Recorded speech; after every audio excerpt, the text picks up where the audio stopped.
बच्चों इस वीडियो में हम chapter 6 work energy and power chapter का एग्जाम्पल नंबर 12 ये सॉल्व करेंगे।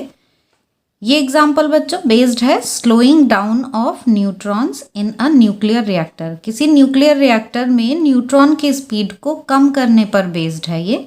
अब न्यूट्रॉन की स्पीड कम क्यों करनी पड़ती है, इसको समझने के लिए हम पहले थोड़ा सा पार्ट समझ लेते हैं न्यूक्लियर रिएक्टर के फंक्शन का।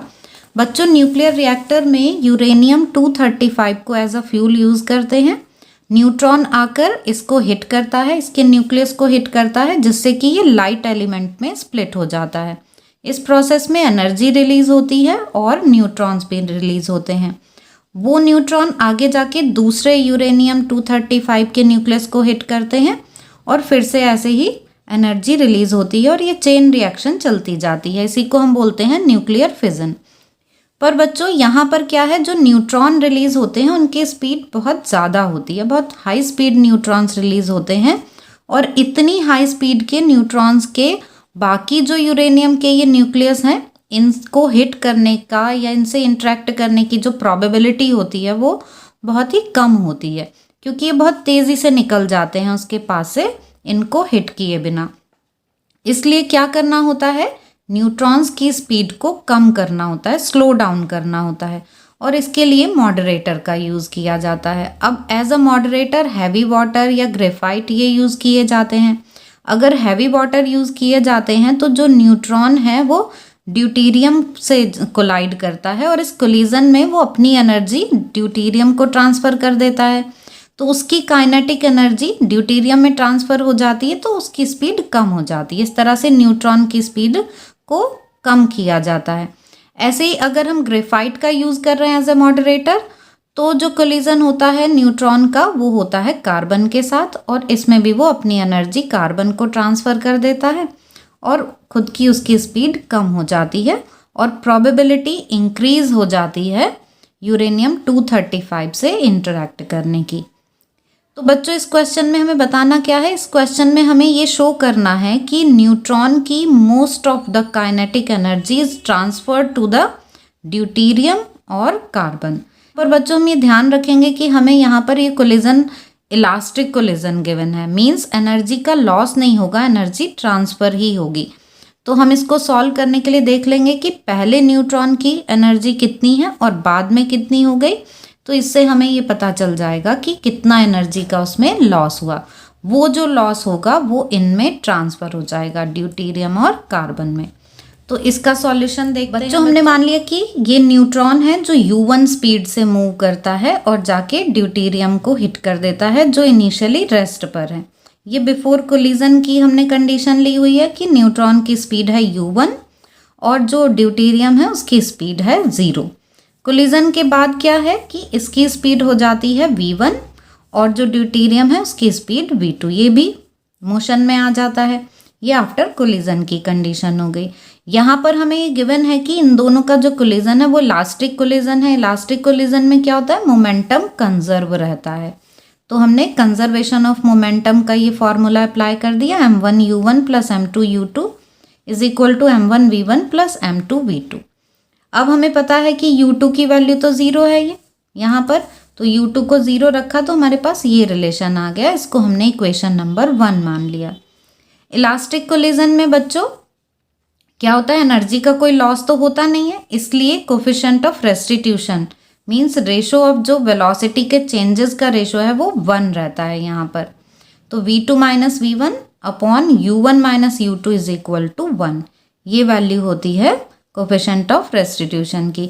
इससे हमारे पास ये रिलेशन आ गया U1 is equal to V2 minus V1। U2 को तो हमने 0 रख लिया, इसलिए U1 की वैल्यू V2 माइनस V1 ये आ गई। यहाँ से बच्चों हम V2 की वैल्यू फाइंड कर लेते हैं। क्यों V2 हमने फाइंड किया कि इस V2 की वैल्यू को हम यहाँ रख देंगे, तो ये इक्वेशन हमारी आ जाएगी V1 की टर्म में और U1 की टर्म में। ठीक है, ये U1 इनिशियल वेलोसिटी है न्यूट्रॉन की और ये उसकी कोलिजन के बाद की वेलोसिटी है, फाइनल वेलोसिटी जो हमको फाइंड करनी है। तो इसलिए हमने ये V2 की वैल्यू निकाल ली और इसको इक्वेशन 1 में रख दिया। ठीक, ये यहाँ हमने इक्वेशन 1 में यहाँ पर V2 की वैल्यू रख दी है U1 प्लस V1 यहाँ से, और इसको मल्टीप्लाई कर लिया, मीन्स ब्रैकेट ओपन कर दिया। अब इस साइड m1u1 है और इस साइड आएगा ये m2u1, तो इसको भी हम उस साइड ले आए और यहाँ से u1 कॉमन ले लिया, तो m1 माइनस m2 और यहाँ u1 आ गया। इसी तरह अब इस साइड बच जाते हैं m1v1 और m2v1, ये दोनों टर्म बच जाती हैं। इनमें से हमने कॉमन ले लिया v1, यहाँ आ जाएगा m1 प्लस m2, तो v1 की वैल्यू क्या आ जाएगी, m1 minus m2 upon m1 plus m2 into u1। ठीक है, यहाँ से हमने ये v1 की वैल्यू, यहाँ पर काइनेटिक एनर्जीज का रेशो फाइंड करने के लिए इनिशियल काइनेटिक एनर्जी और फाइनल काइनेटिक एनर्जी, इनकी वैल्यूज लिख लेते हैं। इनिशियली हमने स्पीड मानी है न्यूट्रॉन की कि u1 है और कोलिजन के बाद हो जाती है v1, तो इस तरह से काइनेटिक एनर्जी की ये वैल्यू आ गई हमारे पास। हम इनका रेशो ले लेंगे, फ्रैक्शनल चेंज हमें देखना है तो हम देख लेंगे कि इनका रेशो क्या है, इन्हें डिवाइड कर देंगे। डिवाइड करेंगे तो m1 से m1 कैंसिल, हाफ से हाफ कैंसिल, ये आ जाएगा v1 square upon u1 square.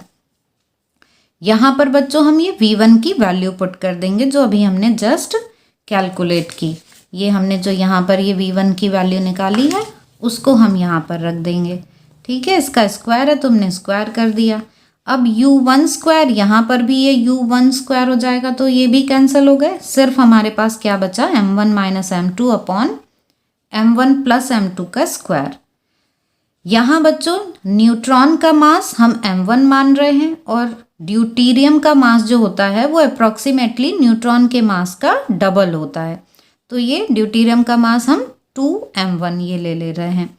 तो इस तरह से m1 m2 की वैल्यूज़ को हम m1 की टर्म में रख देंगे और यहाँ m1 माइनस 2m1 ये क्या आ जाएगा, माइनस m1, यहाँ पर ये आ गया 3m1, m1 से m1 कैंसिल, तो माइनस 1 का स्क्वायर भी 1 आ जाएगा और 3 का स्क्वायर 9 आ जाएगा। तो kF अपॉन ki की वैल्यू 1/9 आ गई, मीन्स फाइनल काइनेटिक एनर्जी जो है वो इनिशियल काइनेटिक एनर्जी का 1/9 पार्ट है, मीन्स बाकी की एनर्जी का लॉस हो गया। तो अब हम इसको लॉस को परसेंटेज में देख लेते हैं कि कितना लॉस हुआ। तो percentage change in kinetic energy कैसे निकालेंगे हम, change in kinetic energy upon initial kinetic energy into 100। Change कितना हुआ, 1/9 रह गई है, इसलिए हम इनिशियल में से इसको माइनस करेंगे तो ये आ जाएगा 8/9 इनिशियल काइनेटिक एनर्जी, और यहाँ पर ये काइनेटिक एनर्जी इनिशियल है। तो ki से ki कैंसिल, 8/9 इंटू ये वाला 100 ये आ गया। अब 800/9 की वैल्यू ये आ जाती है अप्रॉक्सीमेटली 90%, मीन्स 90% एनर्जी का लॉस हो जाता है न्यूट्रॉन का जब वो इंटरैक्ट करता है ड्यूटेरियम के साथ। तो बच्चों ये 90% एनर्जी जो है वो ट्रांसफ़र हो गई न्यूट्रॉन की ड्यूटेरियम को। ठीक है, जो उसकी एनर्जी में लॉस हुआ वो चला गया ड्यूटेरियम के पास क्योंकि इलास्टिक कोलिजन है। तो सिमिलरली जब हम यहाँ पर ये कार्बन के लिए ऐसे ही फाइंड करते हैं बच्चों, अब कार्बन के लिए देख लेते हैं कि न्यूट्रॉन जब कार्बन के साथ कोलाइड करता है तो एनर्जी का लॉस कितना होता है, कितनी काइनेटिक एनर्जी ट्रांसफ़र हो जाती है। तो यहाँ पर जो मास है बच्चों ये m2 कार्बन के लिए ये 12 टाइम्स हो जाता है न्यूट्रॉन के मास का अप्रॉक्सीमेटली। तो अब हम यहाँ m2 की वैल्यू 12m1 रख देंगे उसी फॉर्मूले में। क्या फॉर्मूला है, kF अपॉन ki के लिए क्या वैल्यू आई थी, m1 minus m2 upon m1 plus m2 का होल स्क्वायर।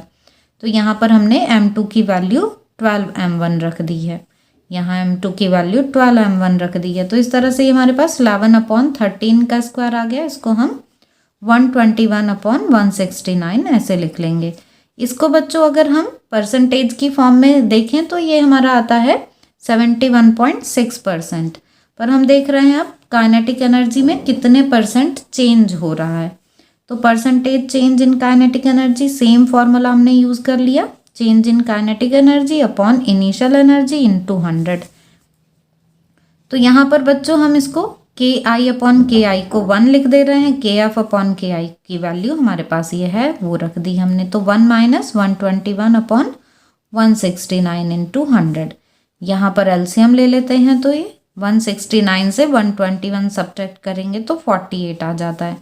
तो 48/169 इंटू 100, तो ये आ गया हमारे पास 28.4%। तो हमने देखा कि मास बढ़ने के साथ जो एनर्जी का लॉस है, जो एनर्जी उसकी ट्रांसफ़र हो रही है, वो अब डिक्रीज हो गई है। तो बच्चों आई होप कि आपको ये एग्जाम्पल समझ में आ गया होगा। फिर भी आपके कोई डाउट्स हों तो आप कमेंट सेक्शन में पूछ सकते हैं।